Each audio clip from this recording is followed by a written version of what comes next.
Before we get started on this run, I wanted to correct something from the last discussion we had. I was basing not going after the guild chests on looking at guild chests like this one, where the rewards were okay, but didn't really seem like they were worth chasing. I mean, some of the guild chests were just downright garbage, like this one. But the greater guild chest, on floor 1 especially, is actually pretty good. We cleared it, and it had a Molagora and a green summon in it. So you should discuss it with the guild captains and decide whether or not you guys think it's worth chasing those guild chests. So now we'll skip ahead to day number 3. Run number 2 on floor number 2. My guild did really good and cleared the 2 side guardians without me, so we have access to the priest. So there's no reason for me to take the teleporters over to the side ports anymore. I'm going to go ahead and grab this relic chest that I didn't have the provisions for last time. And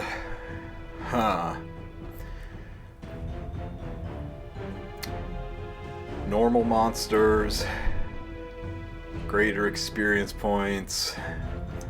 You know, the 2 class upgrades when you use an unknown scroll, I guess that's the best one of the batch. I know there's a scroll nearby, so I can go ahead and take that relic and use it when I get the scroll. Now the question of what do I replace? This one has still got 3 uses left in it, and I'm hoping that with that 4-leaf clover I can get a better ranger artifact, so I'm going to go ahead and replace my ranger artifact. Now I can go ahead and head northeast. I know from looking at the map on the other side, they left notes there in the upper right hand corner, and those notes tell me, I can't actually look at it on the overall map, I've got to physically go over there to read the notes, and this note tells me there's a relic in this area and a scroll in this area. And why that's important is the left side is a mirror image of the right side, so that tells me there's a scroll and a relic up there above the teleporter. So I'm going to go ahead and head in that direction. And as you can see, there's the relic and there's the scroll. So I do have 3 more uses on that 4-leaf clover, so hopefully I get something better. Wait a minute. Oh no, it wasn't 3 more uses, it was 3 more relics, so that's why I got 3 rares on the last. Oh my god, so that relic is doing absolutely nothing, and I wasted my ranger relic to make room for it, and there is. So that is completely useless now. So mental note, when it says 3 uses, it doesn't mean 3 uses of the relic shrine, it means 3 uses of the results of the relic shrine. So in other words, the 3 relics that procced in that shrine burned this 4-leaf clover, and now it is a dead relic and needs to be traded out for something else. So good to know. And here we got something that, when you win fights against normal monsters, increases mages, which I'm not using, and more EXP when you use objects. You know what? I'm going to take this one so that I can maybe do a run on the guild chest and not lose any units and still be able to hit the priest. So I guess this is better than nothing, and I'll go ahead and replace this dead 4-leaf clover since it is actually not doing anything anymore. We'll slide on up to the scroll and hopefully we get something good here, because it's been a disappointing start when it comes to relics and scrolls.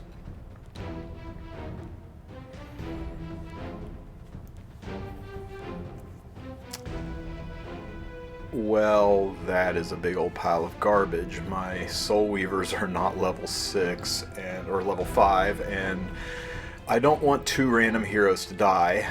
This isn't considered a battle, so they will just die. I won't be able to use that revive relic on them, I don't think.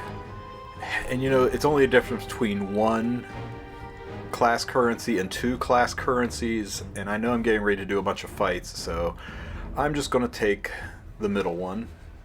Hopefully the relics and scrolls that you find on your adventures are better than mine, because really they couldn't be much worse. So before I use the elevator to go up to that guild box, I want to go ahead and take a quick look at it.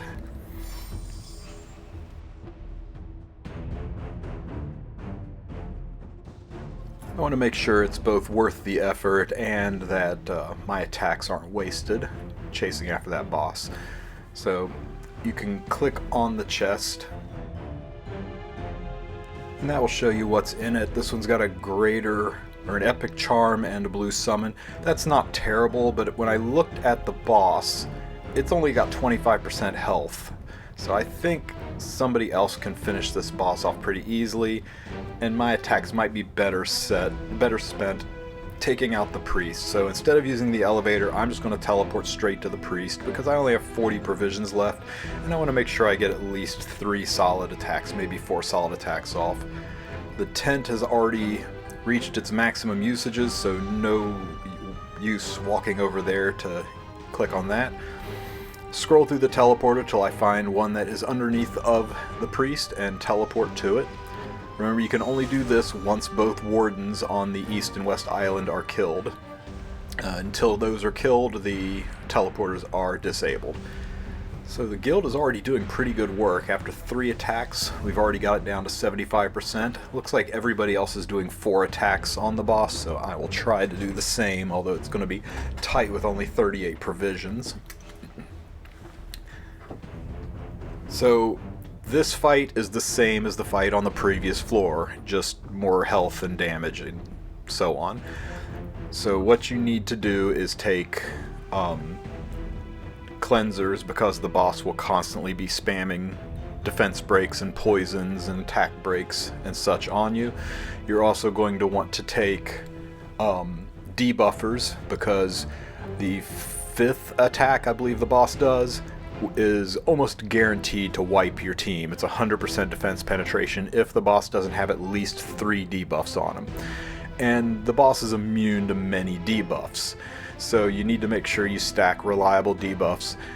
Warriors again are great in this fight, especially because there are warrior artifacts that lay down debuffs like Junkyard Dog and Cradle of Life. So my first team I'm going to run with cLilias. I'm going to run Mercenary Helga, and we'll put Fire Ken on the team. He defense breaks and burns, so he's a good option. And we need some healing. The boss self pushes when it's attacked, so a no-touch healer is probably best, so I'm going to go with Achates. So a smart way to handle this is to abuse the warrior artifacts to make sure you get the maximum benefit out of this fight. As you can see, Ken is at 100% crit chance, so he no longer needs Azure Comet. I'll go ahead and put Portrait of the Saviors on him. Helga is hanging out at 89% crit chance. I'm going to put Azure Comet on her to get her up to 100% crit chance. For my healer, I think I'll go ahead and leave Rod on Achates. That'll increase her healing. I could put Tome on her, but I think Rod's fine. And for cLilias, I'm going to put Junkyard Dog just to give her additional debuffs in addition to her S3 attack buff. And that should give me a pretty stable team, full of cleansers, full of debuffers, 2 units that put defense breaks down. This team should do pretty good. So again, you can see the skills underneath of the priest's health bar. You can click on those skills to see what's coming next. So he is going to attack break on that one. This is the big skill right here. 100% penetrates your defenses if you don't have 3 or more debuffs on them. So you want to make sure that you have 3 debuffs ready to go by the time that 5th skill triggers. So I will go ahead and get my attack buff up. Nobody is hurt yet, so I'll just cycle the S2, S3 pattern, keep that going. There's the poisons. Ken's S2 has a higher chance to defense break, so I will use that one. Got the defense break. There's no need to S2 at this point. S2 is just a barrier since you can't provoke, so I'll S1 for the dual attack. And the burn stacking is going pretty well, so I think we'll be okay for that large defense penetration hit. I think we'll be able to maintain the 3 buffs as long as RNG is with us. So this second attack is what you need a cleanser for. His second attack puts defense break on everybody, and also seals, so you want to make sure that you've saved your Achates S3 to cleanse that stuff away. I probably should have burned this for the additional heal, but it did okay. It still mostly healed my units, and it took care of all those damaging debuffs. His next attack is an AoE attack that I believe just puts an attack down on everybody. Not that big of a deal. I do have a defense break up, so I will go ahead and use Ken's S3 for some good scoring points.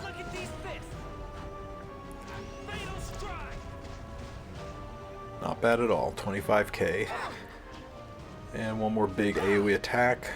Man, poor Helga is almost dead, so I think I should still S1 here for the damage. I could S2 for the barrier though. You know what, let's do it. I'm going to S2 to put a barrier up on Ken, and this S2 should heal Helga a little bit. Helga might just die here. I don't think she's got enough health to survive this, even with the attack down. I want to save that S3 because we're coming up on that defense penetration round, and it's going to be important that I have debuffs. I will just S1 here. And of course she dual attacks with the healer, and there goes Helga. That's disappointing, but it is what it is. Now if you burn Ken's S2 you get an extra attack, but I want to save it for that big AoE hit that's coming with defense penetration next round. So we'll S3, we'll get the attack buff up, we'll S1, and try to lay down an additional burn.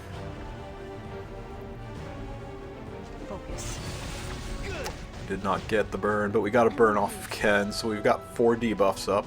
I'm going to go ahead and burn this heal because everybody is really hurt.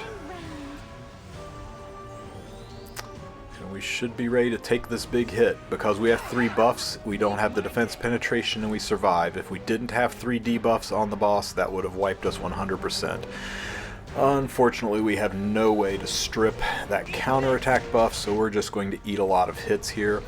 I'll go ahead and burn the S2 to get the defense break and the extra hit off of Ken. Wow, Ken survived. Ken will die from those poisons, so Achates really can't do any more damage, so I'm going to S2 Ken just to give him one more round of attacks. And now I'm going to do the S3 here and get a big hit damage into that defense break. And those poisons, I think I'm over 10% health. Holy crap, I survived. Okay. Not enough souls to burn, unfortunately, but I do have one more hit with my S3. And that's 290k damage. That's really, really good. I mean, anything over 200k you can't really complain about. So not bad for a first run into the priest. I've got 31 provisions left.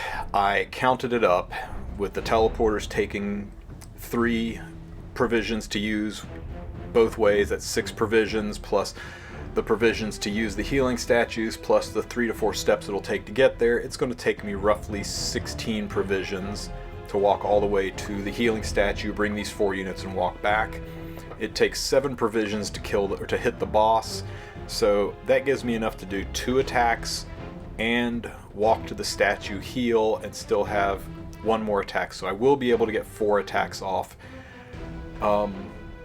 I can't use this useless artifact because it's only when units die in a normal fight and only when you win the fight. So I don't know why they call this Vitality Brew a rare relic, because it was absolutely useless for me here. But anyway, I'll jump ahead to the next team. Okay, team number 2 is your standard Iseria team. I went ahead and put Iseria on Song of Stars for that extra valuable debuff, both for damage and for the debuff count.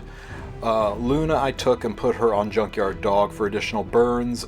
An even better unit than Luna might be Green Lilibet, just for the bleeds that she lays down. Tamarin is on Tome, and I'm taking Emilia, who's just on her Guardian Ice Crystal, because I don't think Tam alone has the healing power or the cleansing power for this floor. So you definitely want a cleansing healer in that second position, or that second healer position. You could use Angelic Montmorency just fine in that spot as well, but I really like Emilia for her S2, her ability to push, and extra attack buffs.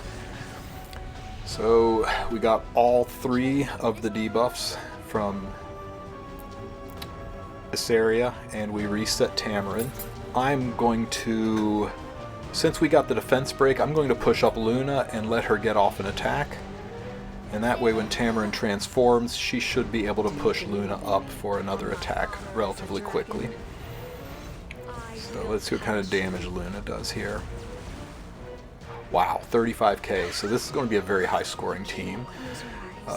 I like having Tamarin in the front because when Tamarin transforms, she full heals herself. So it's good to have her as the punching bag up front, and then she transforms and gets that full heal. There's no restriction on CR pushing, and since my units are so far back, the S2 is the smart play. And because of Tome, I cycled around and was able to do an S1. I'm going to save my S3 because the next attack from the boss is the one that does defense breaks. You can always check that in the skill bar at the top, and you definitely do not want defense breaks on your team. You will die relatively quickly. Anytime the boss has a defense break and you've got the opportunity to soul burn Luna, I think it's worth. It's a lot of damage. Secondary healer cleanses off all of those debuffs, and Emilia's berry is nice too. I'm going to go ahead and thought about S1ing for a hit on Luna, but if I S2, Luna will push up and get the hit anyway, and it'll top off our health. So I'm going to go ahead and S2. I'm pretty sure even with the CR boosting of the boss, Luna should still cut for an extra attack. Which she did, so it paid off. I got my second attack in. Very nice. Okay, we are approaching that defense pen round in another 2 cycles, so I need to keep that in the back of my head. Doing a quick check of my CR bar here during Ras Leg Day, I see that Tamarin will be ready to transform after she takes another turn, but Iseria will be able to reset after that, so I'm going to go ahead and push Tamarin up. That way Tamarin's ready to transform, and once Tamarin transforms, Iseria will be able to reset her while she's in idle form, so I'll be ready to transform immediately after idle form drops. So pay attention to this rotation. I push Tamarin up. Tamarin just does an S2 for a generic heal. Now Tamarin is organically ready to transform into idle. I'll just S1 Iseria here for to re-up some of my debuffs, and just S1 and hope for a dual attack.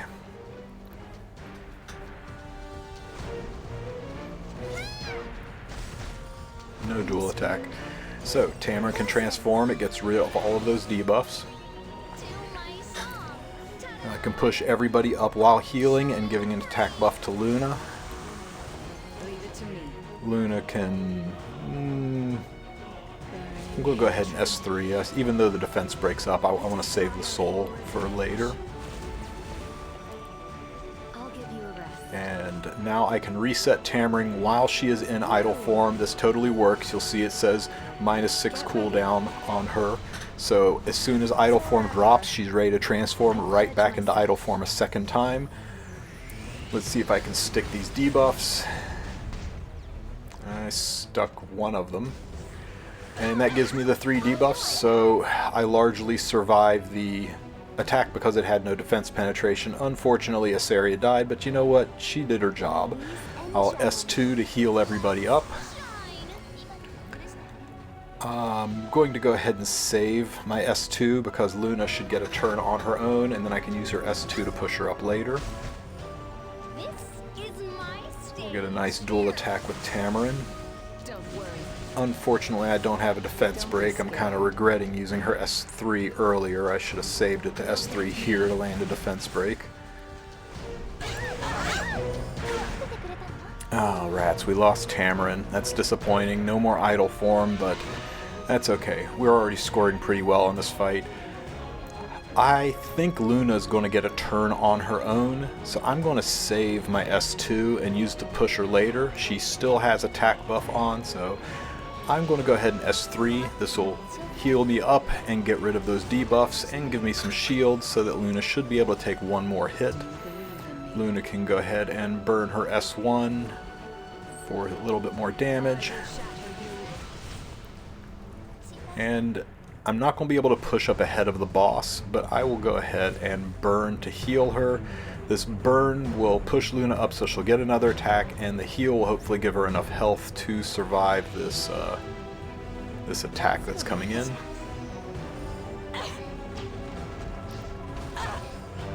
Yeah, I think she would have died without that heal. I got my S3 ready again. It sure would be nice if we got a defense break here.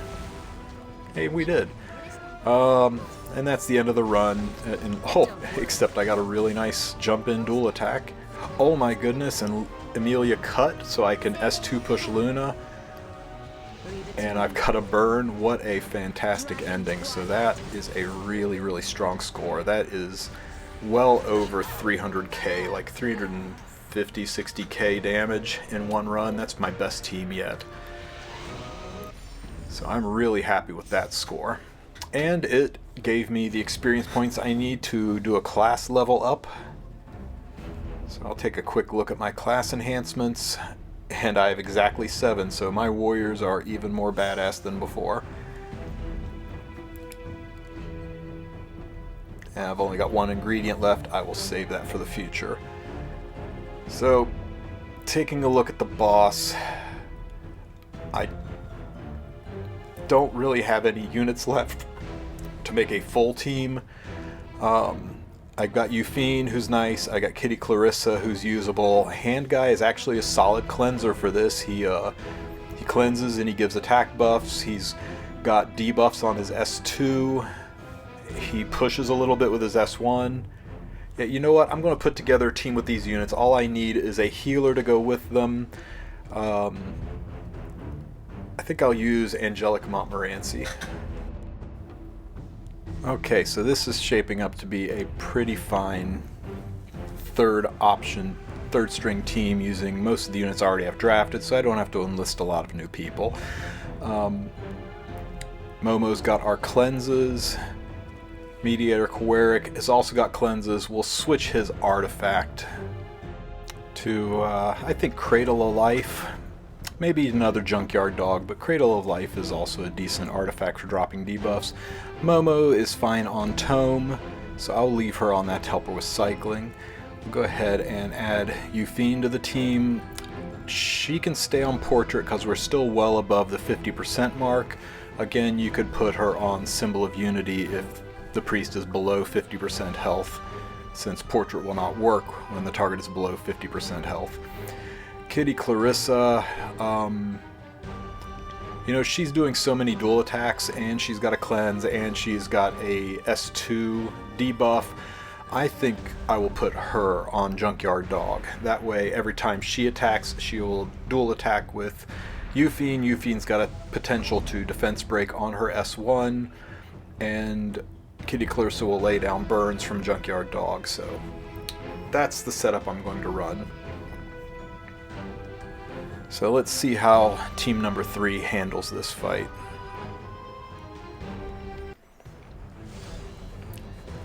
Starting to get a little bit more familiar with the team rotation here. Since Kitty Clarissa cycles so quickly, I'm going to go ahead and jump straight into an S3 and then use my S1. I'm going to save Mediator Kawerik's S3 because I want to make sure he has that ready to cleanse the defense break debuffs when I need them.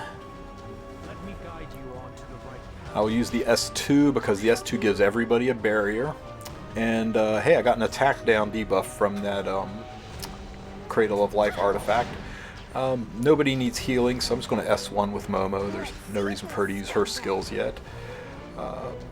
I'm saving Yufine's S3. Yufine's S3 does extra damage when the boss has a buff, so I want to save that for when the boss has a buff. Kitty can just S1 here. The burns are stacking nicely. I think I'll be fine going into the next stage. I'm still going to pass on using the S3. Those poisons aren't a big enough deal. The defense break that comes next is a big deal. Again, nobody really needs healing. I could S2 to cycle Momo. I'm just going to save it. I'm just going to S1. Because this is debilitative. I need to make sure we get rid of all that stuff.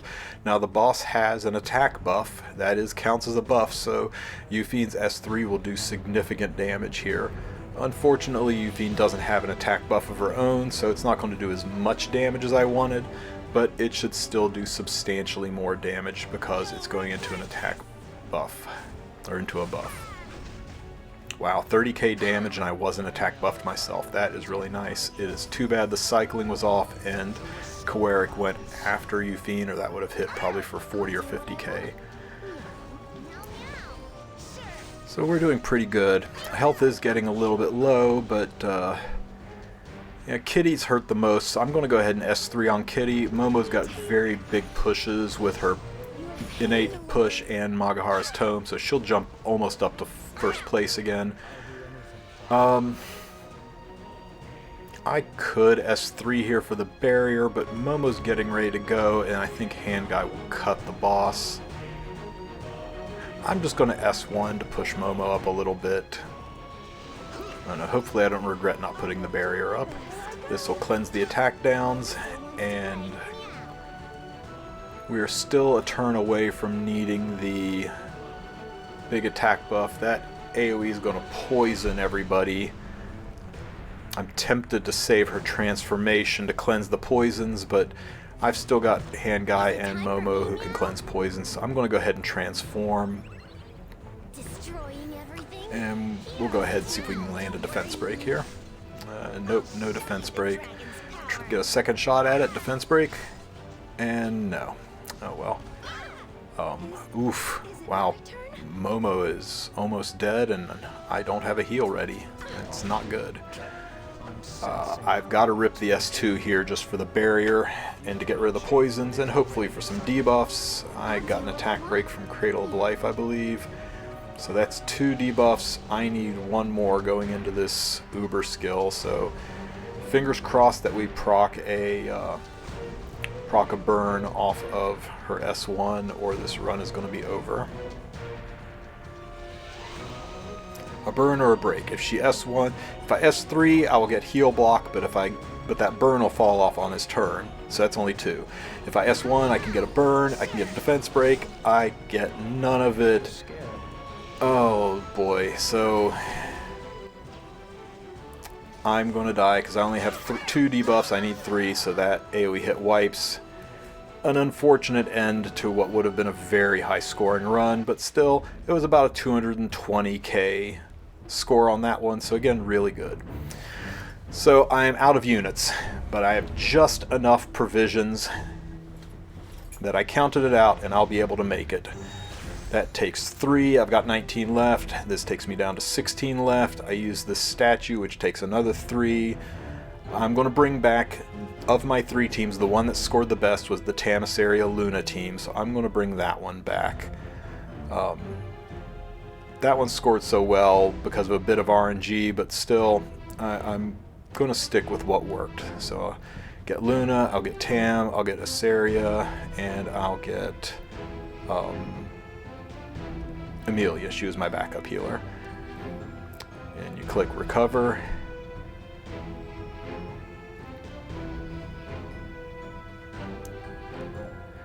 And you double check, and it's a good thing I did because that is not Tam, that is Momo. What a mess that would have been. Make sure, always double check. There are no do-overs in Ancient Inheritance. It's very punishing if you make mistakes. So that is the correct team. Tam, Iseria, Emilia, Luna. So I can go ahead and confirm it. I've got 14 provisions left. That gets me down to 12 using this teleporter. Will get me to 9 provisions. Find the right one. There we go. 9 provisions, and it takes 7 to attack the priest, so I go ahead and get 1 more attack in, which is great. For a 4th attack, and I get to bring my best team Since this is the exact same fight as earlier, I'll go ahead and just speed through this one. This fight went largely the same as the first fight. I'm very familiar with the patterns and skills of this boss by now, so I knew how to deal with it pretty well. Racked up decent scores, maintained my debuffs. I did run into a slight problem towards the end. I got 15%ed left and right and wound up with not enough debuffs on the boss. And he did his ultimate S3 without 3 or more debuffs and wiped my team. So my score was a little bit disappointing. I only got about another 220k out of what should have been 300 plus k like the first time. If I'd pulled off this burn hit right here, I would have been safe, but didn't make the 50-50 coin toss on Junkyard Dog and got wiped with a relatively disappointing score. But you know what, after 4 attacks I'm leading the guild for damage on the priest, so I am pretty pleased overall with my fights. 1.2 million is nothing to sneeze at out of 4 attacks. I averaged almost 400k per attack, or almost 300k per attack, so that's fantastic. I'm sitting on 2 provisions. I've got nothing else to do today. I thought it was going to take us 3 to 4 days to complete this floor, but what a great team. We're going to clear it in 2. So I hope this guide helps you out with your ancient inheritance and with that priest fight. If you have any questions, feel free to ask them in the comment section. And if you enjoyed the video, I'd appreciate it if you could drop me a like and maybe even a subscribe. Have a great day.